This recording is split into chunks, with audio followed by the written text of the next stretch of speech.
శ్రీకాకుళం నగరంలోని బాపూజీ కళామందిర్లో టీడీపీ వ్యవస్థాపక అధ్యక్షుడు నందమూరి తారక రామారావు శత జయంతి ఉత్సవాన్ని ఘనంగా నిర్వహించారు.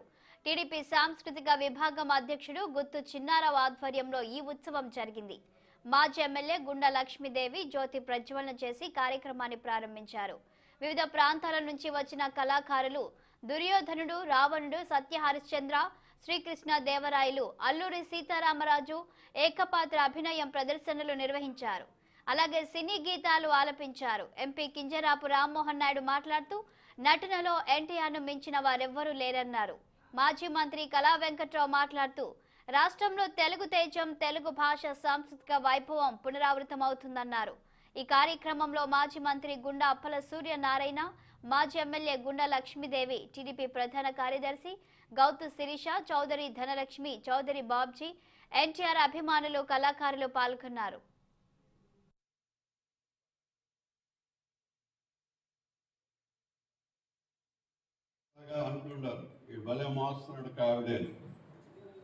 మేము చిన్నప్పుడు చూసేది అలాంటిది ఎన్టీ రామారావు గారికి ఆ ఆడపిల్లలు నీలాట్రేవులు అని అనుకున్నారంట.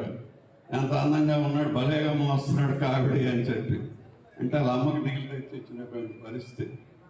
అంటే ఉల్లాసం ఉండేటప్పుడు తను ముఖ్యమంత్రి ఎన్టీ రామారావు అన్నది కూడా మర్చిపోయి సరదాగా చెప్పేవారు.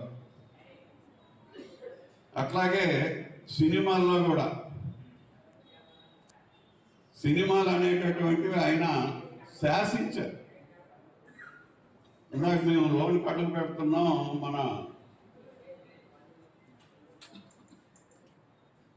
ఈయన శ్రీకృష్ణ పాండవీయంలో పాట పాడుతున్నాడు. అప్పుడు నేను పాలకొండలో చదువుకునేవాడు, 66. వీరాల సిగ్గాలని ఆయన పాడుతున్నాడు. ఆ పాట చిన్న వింటానికి చాలా బాగుంటుంది, ఎన్నాళ్ళైనా సరదాగానే ఉంటుంది.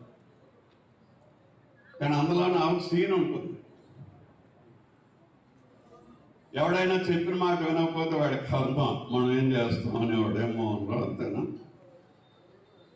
దానికి ఒక ఉదాహరణ చెప్పేవారు. అందులో లక్కిళ్ళు ఉంటుంది, దేవుడు కాపలా కాస్తాడు. మరి ఆ రాత్రి ముట్టించేస్తారు కాబట్టి అందరూ జాగ్రత్తగా ఉండని చెప్పండి వెళ్ళిపోయి భీమసేనుడిని కాపలా పెడతాడు.